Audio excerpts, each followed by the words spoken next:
Good morning, everyone. Thank you so much for taking the time to tune into our live stream. And if you're watching the recording of this because you couldn't end up getting to the live stream in time, well, we thank you for that too. My name is Stephanie Boone. And I'm Sarah. And today we are pleased to welcome and interview special guest Ulrika Sultan, a true dynamic and accomplished individual. So accomplished, in fact, that I just had to write it all down to ensure that I did not miss a thing.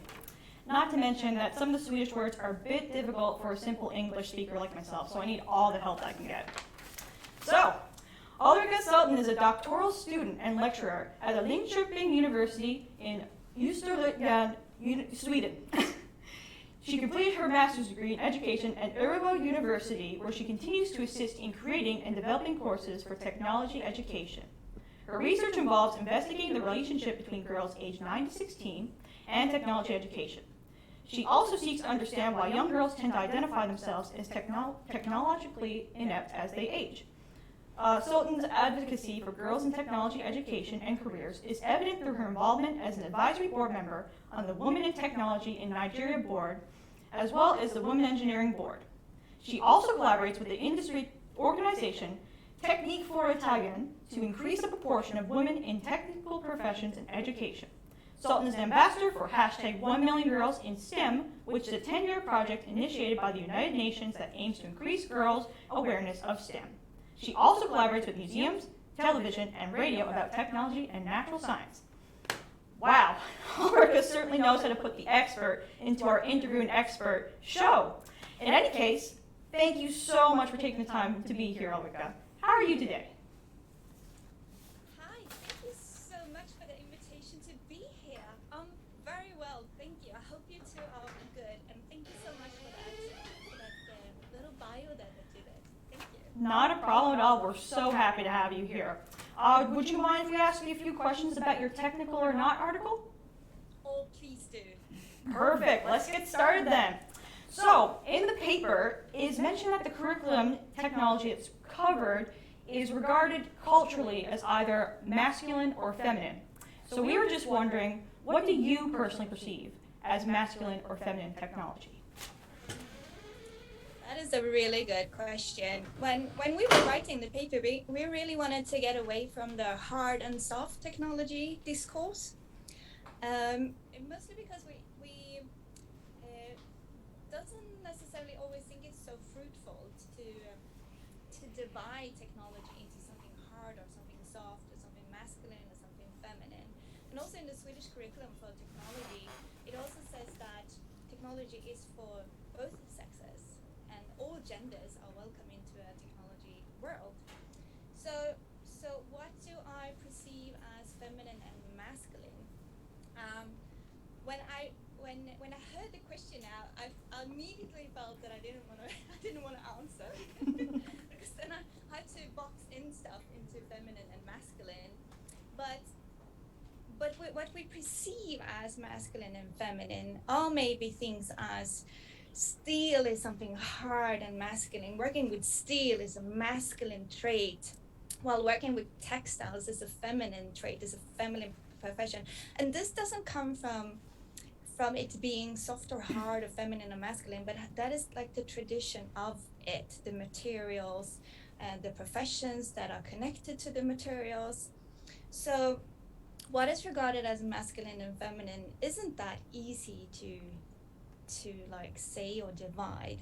I understand now, and I'm not answering your question, but we really wanted to try to get away from masculine and feminine and just try to describe what the girls are doing and also give them some sort of validation of textiles also being technology. I mean, the word tech come from the Indo-European word tech, meaning something woven.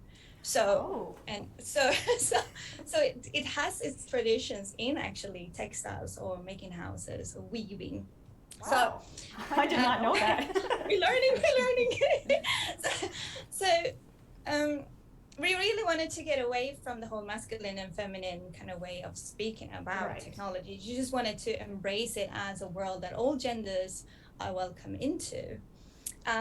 That was a long answer to the question. It's a really good question. Oh no, but I it's think really you answered hard to it. answer. I think you answered it quite well, actually. When you said that, oh, I don't think I'm answering your question, I said, no, because I completely agree with you. It's definitely something that we can't really box into it. Now, I do know that at the start of the question, you did mention hard and soft technologies. So for anyone in the audience who's not really familiar with hard and soft technologies, how did you define those terms?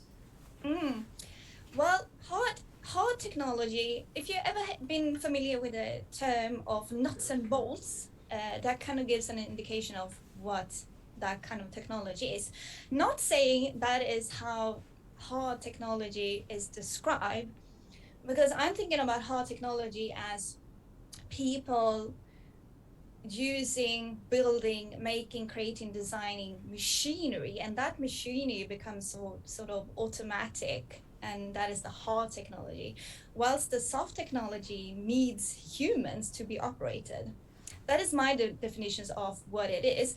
But then I also know that the hard technology is often seen as the more masculine, as we talked about, making steel work, machinery, gears, the more mechanics kind of view of technology, whilst the soft technology is often described as more feminine, working with people, could be textiles, could be the most household near technology. So the definitions aren't like super clear, and it also depends on what definitions you want to use when you talk about hard and soft. But we use them quite loosely, and therefore also we felt that it was so important to get away from the hard and soft, masculine, feminine kind of technology, and just like embrace technology as a whole. And we're also going to come back to the definition that we use, I think, of technology. So we will discuss that a little bit more later, I think.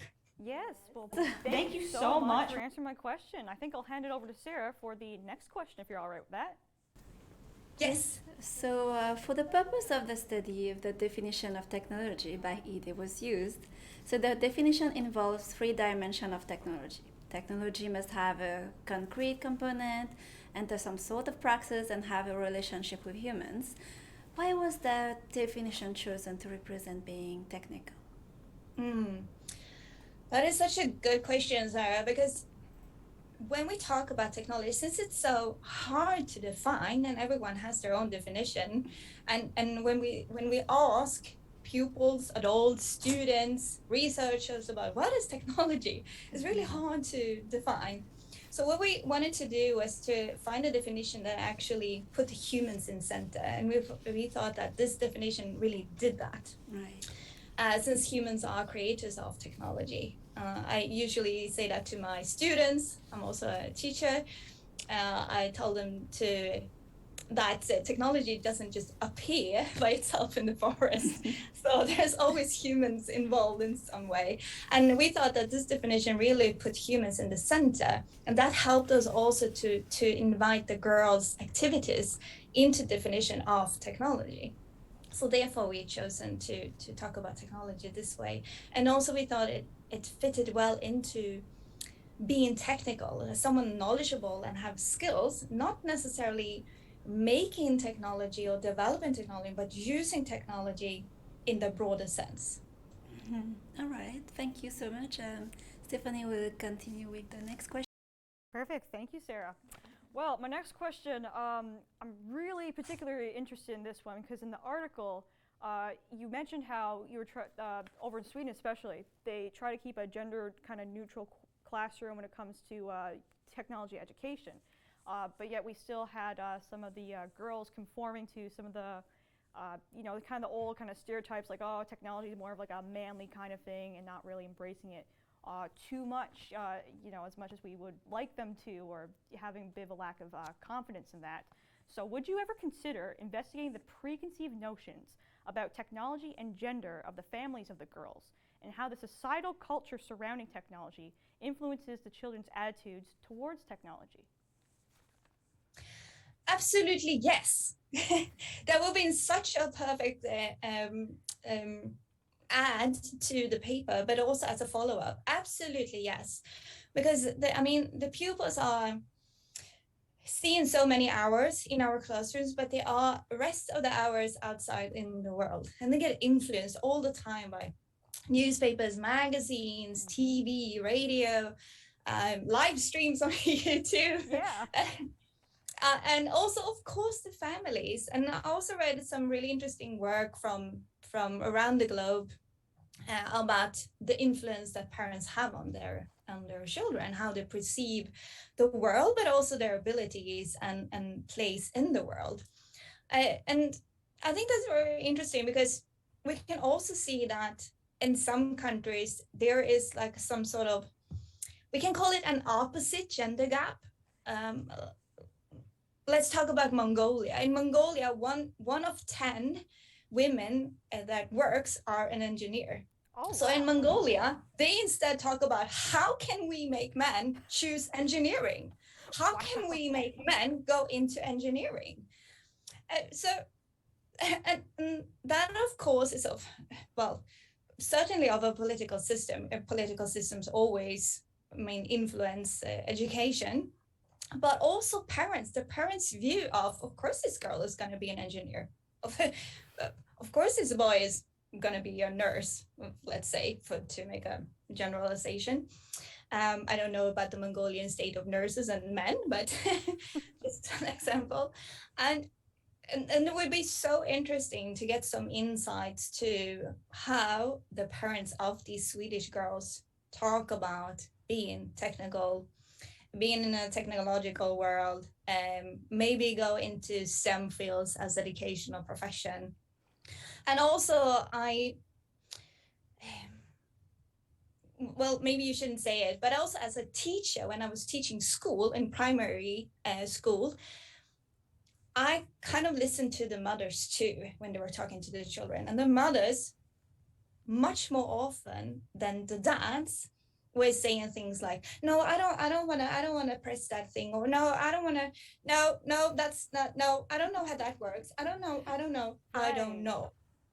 So I absolutely think there is really interesting knowledge to be learned by talking to the parents about what kind of possibilities there are in tech, and how also maybe connected to how the daughters talk about themselves as being technical. So that would be so interesting to get some sort of extra clues on that. And also, as I said, research has also already kind of done it. In some parts, I can't remember the name now, but there was a really interesting study in England where they interviewed the moms and the dads, two girls that kind of labeled themselves as being technical. And the dads were very, very supportive. They were like, yes, absolutely, she's so good at that. And I usually take her with me when we're going to fix the car or solve a problem or whatever. Like an emotional connection with their daughters, doing something Absolutely. that they like to do as well. Yeah. And this joy, of course, joy of doing stuff together. Whilst the moms was very much more concerned about how the daughters were perceived. So they said things like, she also sings in a choir, she also has like friends, and she likes to dance, and she likes to, and I thought that study was so interesting because it also said something about how we mothers also, what kind of expectations we have on our daughters. Right. We want them to be themselves, but we also want them to fit in, because I don't think any parent, any legal guardian wants to put their child into some sort of situation where they don't fit in. So I think that's also why the parents, especially the moms, then went, well, she's also a social person. She also does like girly stuff. But absolutely, yes, long answer to that. But yes, absolutely, yes, I would love to do that. Wow, that really is quite interesting, I gotta say. Perhaps maybe a different way of looking at it is not only do we need more gender neutrality when it comes to teaching tech education, but perhaps we need to start educating some mothers on some updated, ideologies and just some views when it comes to having girls in technology as well, too. So Yes. yeah, thank you. There's a lot of parents out there, both women and men, I think, but mostly women, who are very insecure when it comes to technology, to fixing everyday stuff, to solving a problem, to drill a hole, to to do some new piping, whatever. But we can absolutely, I think, get in touch with that side of women to make them a little bit more secure. Give them some training time in tech. I completely agree. Well, thank you so much for answering my second question. With that, I'll hand it back over to Sarah. Yeah, thank you, Stephanie. So my next question is, it is mentioned that teachers play a key role in dismantling gendered practices and renewing the images of technology education, as they are well placed to introduce change in perceptions and identities. Well, what are the ways that you suggest we, as pre-service teachers, bring this into our classroom as we enter the field? That is such an important question, I think, because we meet them all, don't we? We meet them all, Yes. all the pupils. And I would say one of the most important lessons that I have learned, both as a teacher in technology, but also as a researcher in technology, is to watch your language. Because it's so easy that we put a he Yes. in technology instead of a her, which is in technology. but so it's so easy that we put up examples of a technology already existing, or textbooks, or pictures, or just do a simple Googling of tech, and it's just like, it's a sea of men. Yes. So I think we have to be very perceptive of what kind of images we also are portraying to our pupils. And therefore also, I said, watch your language, because it's so easy that we go into talking about everything from mechanics to computers to maybe even hospital technology as being something in such a male domain.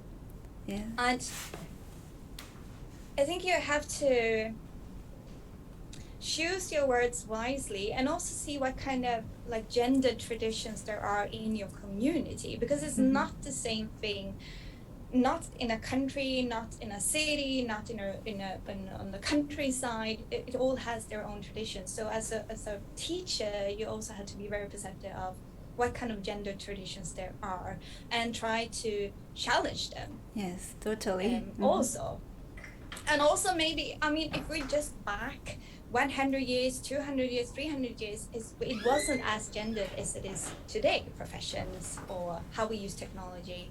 So I really think there is a lot of possibilities as a teacher to move beyond, and also be very aware of what you are saying, what you are showing. Are you just repeating traditions of technology being one certain way, or can we broaden it? What happens if we put in endogenous? Oh, what is the word? I lost it. Indigenous. Thank you. Indigenous perspectives, technology too. If we go global, what happens with our perspectives of technology? I think there's a lot to learn there, and also to break free from the traditions of teaching in a gendered way. And not saying that everyone does, but I think it's very easy for us to just fall into tradition of teaching in a certain way. So we have to find those challenges and just like grow from them. Yeah, I think I can relate to that in that sense. And being a new teacher, pre-service teacher, we have to see what connotations to use at school. And yeah, thank you so much for this question. It was really interesting. And Stephanie will continue with the next question. Perfect. Thank you, Sarah.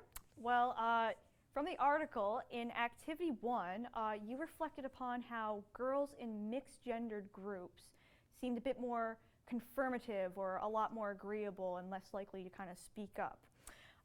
So why do you think that happened, and what can be done to empower girls to ensure that they actually have more of a voice in these mixed-gendered groups? Yeah, that is conforming to the social convention of how to be a girl, isn't it?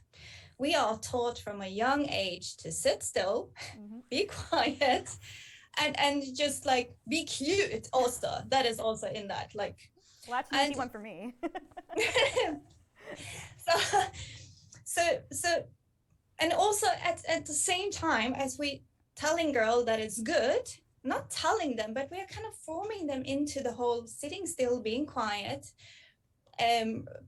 kit of being a girl. We also at the same time say things to boys like, oh, you're so loud and noisy, just run out and just like get it out of you. just do your thing, just run around and scream and take up room. And so we're also training girls all the time to be these quiet creatures in the context of a group. We're not training them to take up room in that sense. When they're younger, they do kind of, but also from preschool we start to like the more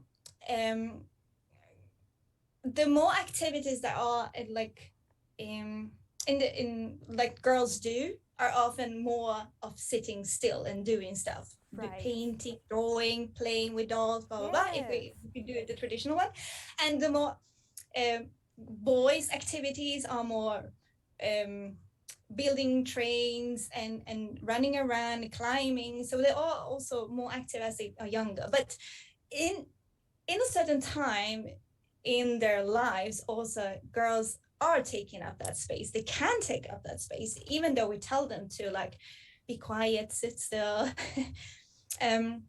We also clothe them in clothing that they can't move in. They can't climb in a skirt as easily as you can climb in pants. Exactly. So we also kind of kit them up with things that make it harder for them to actually move around too. So there's a lot of things going on, but up to a certain age, let's see, like in the paper, we could see that girls aged 9 took up much more space in the classroom, but girls that was let's say 11, 12, they were much more quieter. They conformed into the social convention of not taking up that room and letting the boys talk.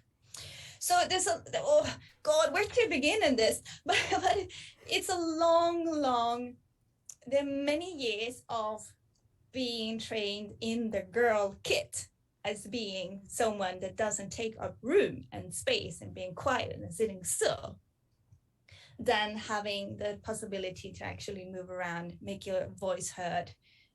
So when it comes to that, when you mix the group, that also is like shown in the mixed group. Not always. I'm not saying this is like some sort of like truth, but it happened in the paper, and I've seen it also over and over again, collecting data. When girls are together with boys doing technology, they also get quiet and they wait for the boys to have the ideas, to take the lead, to as they get older, not as they are younger.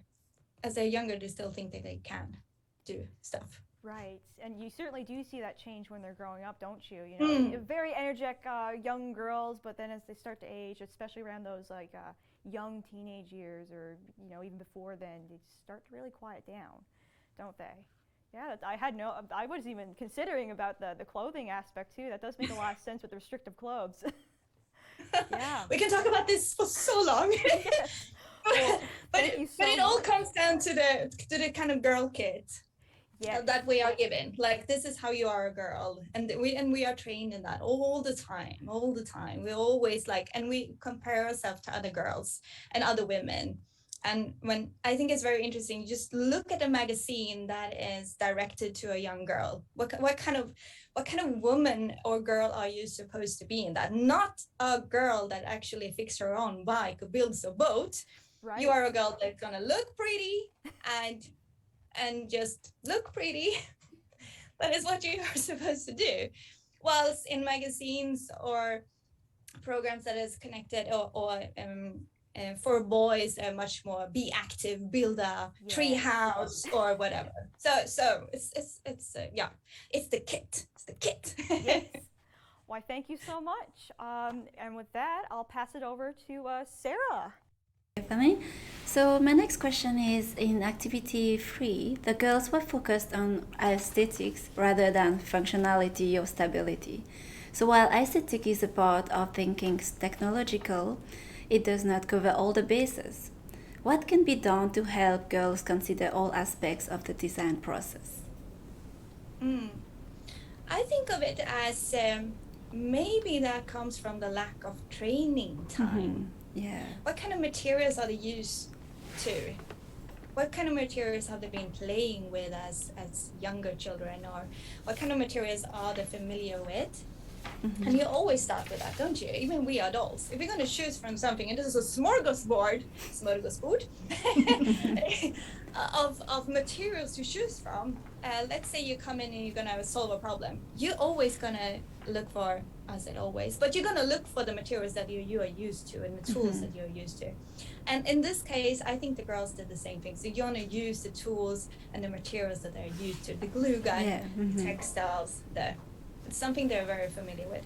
And how to challenge them or how to make them think about these aspects too is to give them maybe that training time. To give them not to just like think that they are familiar with these materials or these tools, but also to give them the time to actually explore them and challenge them in, okay, so you did this amazing thing now. It looks great, by the way, but it won't work. Because it won't hold, it's not stable. Have you considered the aspect of if someone disabled gonna use it, how you have to secure it then, or what's gonna happen with your model if you do this or if you do that? Or why not even let them change the things that they done. One group can have this model and the other one can have this one, and they change it and they share it and they try to develop it further. But I think we as teachers have to go in and challenge and also be aware of maybe they also lacking the knowledge of the other kind of materials. So we also have to all the time be reminded of what kind of training time did these girls or boys have before they came into my classroom? What kind of experiences have shaped them so we can actually use them in the classroom? Because I think all experiences are very, very important, but also we have to refill them with the skills and knowledge to actually perform and solve the problems that we kind of do for them or create for them in technology education. Yes, so maybe at the beginning of the semester we can get them to try on each material, each tool, so they can get familiar with it. So maybe during the semester they'll be more comfortable using them, just like we did back in the summer when we had to use all the tools. Like, I've never used that before, but it worked out really well. We ended up having really nice product. I love that idea. And I also think it's very useful to actually give also materials that they are not expecting. Let's say they're going to build something that is super stable. Just give them leaves. Let them solve it. How can we use leaves too? Or something natural materials. Just challenge their ability to actually take on a problem too. And maybe then also, since they also maybe have different training time, some pupils have like technical Lego maybe, and some have not. Some are very comfortable with a glue gun, some are not. And how can you like merge those worlds into something that propels them into wanting to have even more knowledge, or that challenge their motoric skills. Motoric. Thank you. Or just like, okay, I noticed that I can't do this. How can I learn this? And I think one way is to just like change their perspectives of what kind of tools or materials you can actually use. So I like that idea. I like that idea a lot, Sarah. Thank you, Ulrika. So and the next question, Stephanie will go on. All right. Well, in that case, I think the last question that I have for you is, do you have any closing remarks that you'd like to say to our audience here? Are we really already at the end? I know, right? It's so easy to have a discussion with you. We're just such a pleasant guest to have on here, and I think everyone should give Ulrika Sultan a big round of applause at home and here today for actually taking the time to join us. So, Thank you so much. I think you have asked so many good questions, and I'm so happy to be here and just like talking to you, because it was such a pleasure also going back and reading our paper again and just being reminded of the setting. I almost smelled the classroom when I was reading it. And your questions really gave me like another layer of the paper. I'm so thankful for that, and just getting to reflect a little bit more on what we were actually doing and how we try to like solve this problem of what we were seeing. So thank you so much for that. That was really good. Thank you. Well, thank you for being here. Well, you're here, folks. That was Ulrika Sultan. She wrote the Technology or Not article. You can definitely find that online. It's open source. And a huge thank you to Alena Djukin for being behind the scenes, recording and dealing with the whole live stream. So a big applause to her. And you guys have yourself a great day now. See you.